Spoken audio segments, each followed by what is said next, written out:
Notre secours est dans le nom du Seigneur qui a fait le ciel et la terre. Nous continuons notre description du temple de Jérusalem par 1 Roi chapitre 7. Vous remarquerez d'ailleurs qu'en début de chapitre, nous allons faire comme une petite pause dans notre construction du temple pour parler de la maison de Salomon. Il y a ceux qui voient dans cet excursus du côté du palais royal une allusion à l'orgueil de Salomon. Et il y a ceux qui voient là la volonté de Salomon de signifier qu'il se situe dans l'héritage du temple, avec d'un côté la maison du roi, Dieu, le temple, et de l'autre côté la maison d'un vice-roi, Salomon, le Saint des Saints devenant le trône du jugement. Je préfère cette deuxième explication. Nous reviendrons ensuite au temple de Jérusalem pour en décrire certaines parties. Les colonnes, la mer de bronze, les chariots. Tout cela, pour le coup, est nouveau par rapport à la tente de la rencontre. Je vous laisse le soin de le découvrir par vous-même.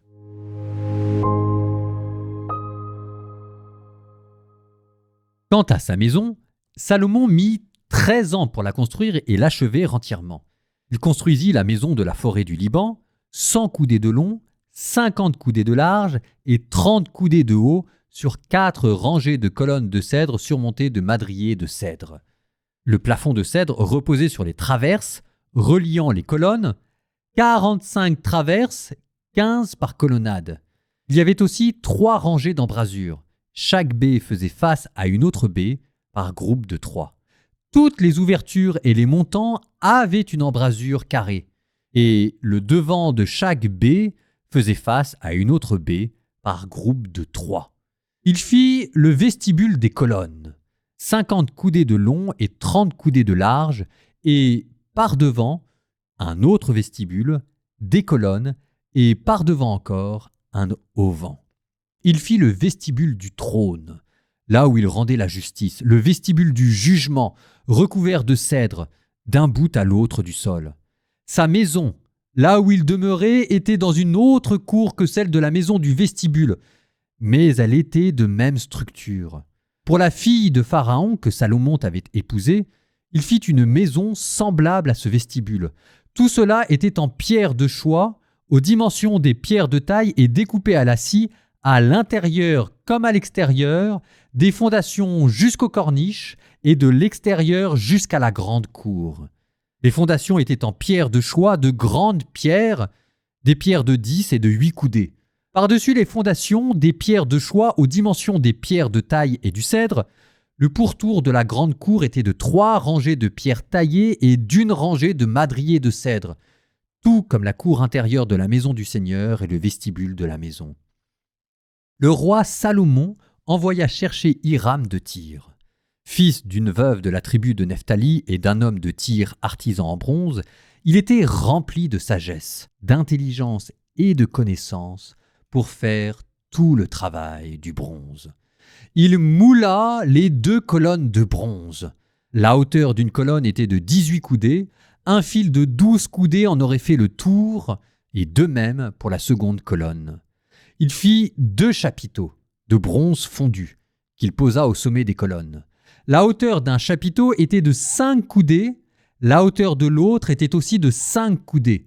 Des filets, une décoration en forme de filet et des entrelacs, une décoration en forme de chaînette, ornaient les chapiteaux qui coiffaient les colonnes, 7 pour un chapiteau et 7 pour l'autre. Il fit aussi des grenades, 2 rangées tout autour sur chaque filet pour habiller les chapiteaux au sommet des colonnes.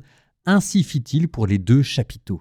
Les chapiteaux qui coiffaient les colonnes du vestibule étaient en forme de lys de 4 coudées. Les chapiteaux sur les 2 colonnes se trouvaient directement au-dessus du renflement qui dépassait le filet. Les grenades, au nombre de 200, étaient disposées en rangées tout autour sur les 2 chapiteaux. Il dressa ses colonnes devant le vestibule de la grande salle. Il dressa la colonne de droite et lui donna le nom de Yakin, ce qui signifie « il rend stable ». Il dressa la colonne de gauche et lui donna le nom de Boaz, ce qui signifie « en lui la force ».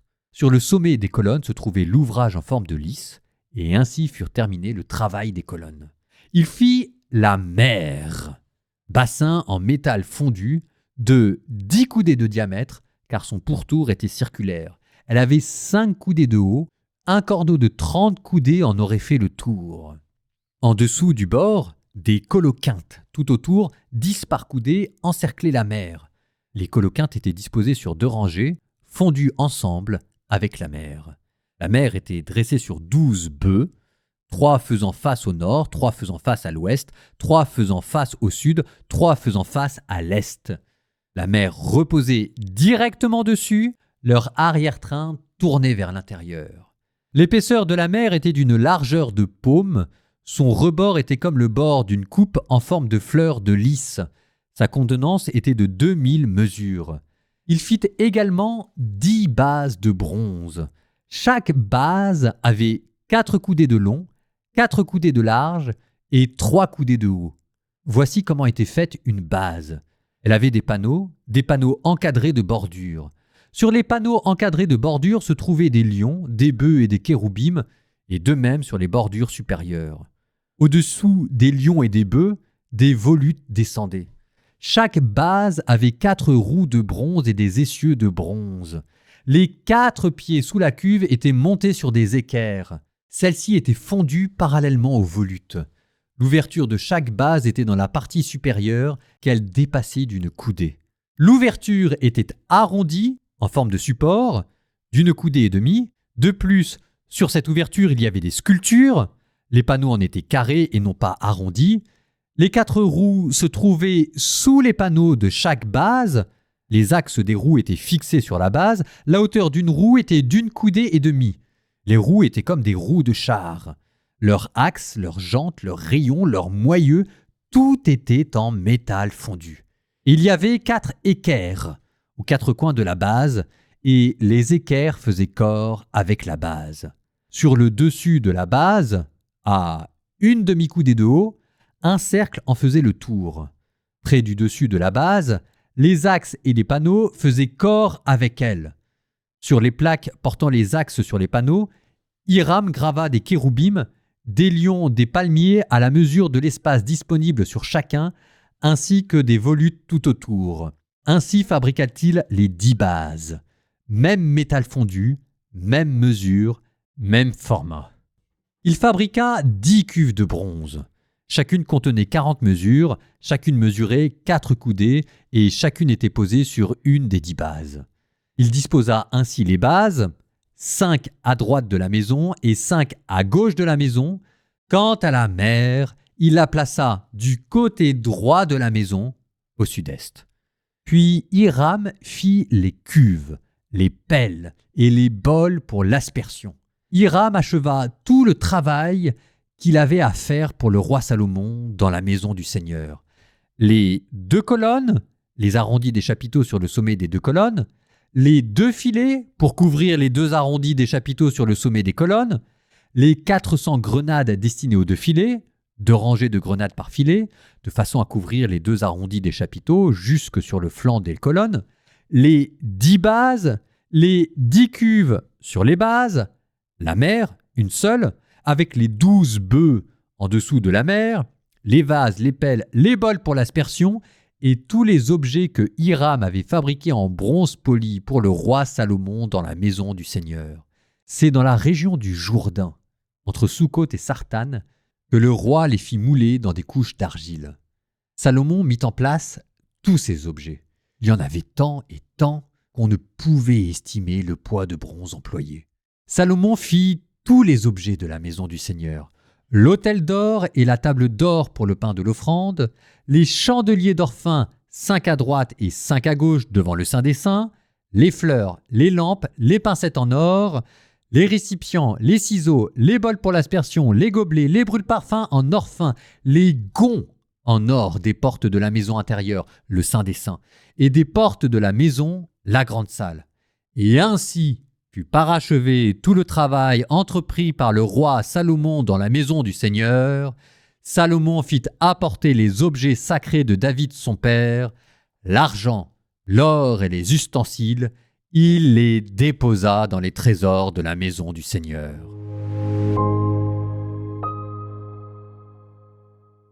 Une remarque en passant sur ces chariots disposés en rangées contenant de l'eau, censés symboliser le passage de la mer Rouge. Non, moi, ce qui m'intéresse encore plus, c'est cette mer de bronze. Au début de la Bible, Dieu avait commencé à séparer les eaux d'en haut et les eaux d'en bas. Et à la fin de la Bible, dans le livre de l'Apocalypse, Ah, il y a quand même un chapitre qu'il faut que je vous cite. Chapitre 4, verset 6.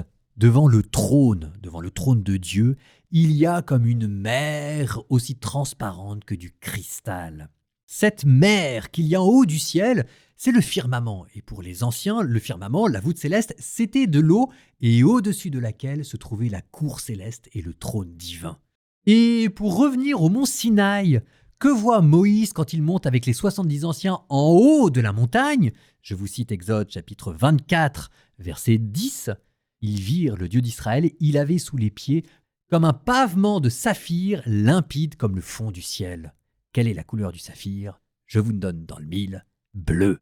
Et c'est toujours la même mer dont il est question dans la Genèse, dans l'Apocalypse, dans l'Exode et ici dans cette mer de bronze, une immense cuve d'eau portée par 12 taureaux située à l'entrée du temple, là où trône Dieu. Oui, quand vous accédez en haut de la montagne, en présence de Dieu, vous êtes au ciel.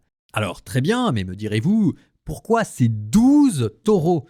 Les 12 taureaux, vous sentez bien qu'il y a une symbolique israélite, les 12 tribus d'Israël, et il n'est pas impossible que soit désignée ici la fonction sacerdotale d'Israël, sa fonction de prière d'intermédiaire qui est de soutenir sur leurs épaules le temple de Dieu et ainsi de le proposer à toute la création.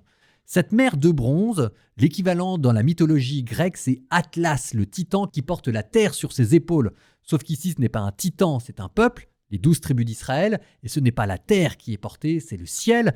Et le fait que les 12 taureaux soient dirigés vers les 4 points cardinaux vous montre l'universalité du culte à Jérusalem, la prière d'Israël qui est proposée pour toutes les nations. Psaume 91. Qu'il est bon de rendre grâce au Seigneur, de chanter pour ton nom, Dieu Très-Haut, d'annoncer dès le matin ton amour, ta fidélité au long des nuits, sur la lyre à 10 cordes et sur la harpe, sur un murmure de cithare. Tes œuvres me comblent de joie. Devant l'ouvrage de tes mains, je m'écrie que tes œuvres sont grandes, Seigneur, combien sont profondes tes pensées. L'homme borné ne le sait pas, l'insensé ne peut le comprendre.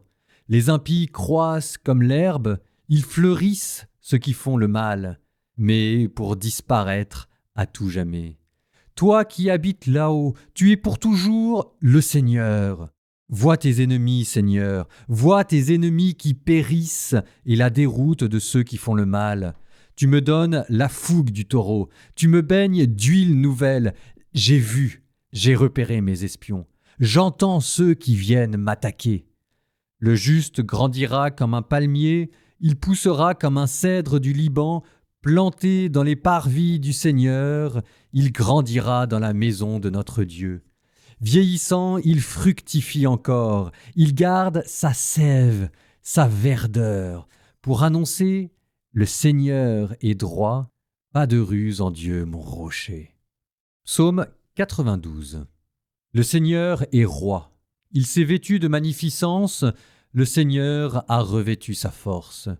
Et la terre tient bon, inébranlable, dès l'origine ton trône tient bon, depuis toujours tu es.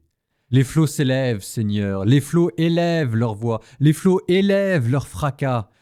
Plus que la voix des eaux profondes, des vagues superbes de la mer, superbe est le Seigneur dans les hauteurs. Tes volontés sont vraiment immuables, la sainteté emplit ta maison, Seigneur, pour la suite des temps.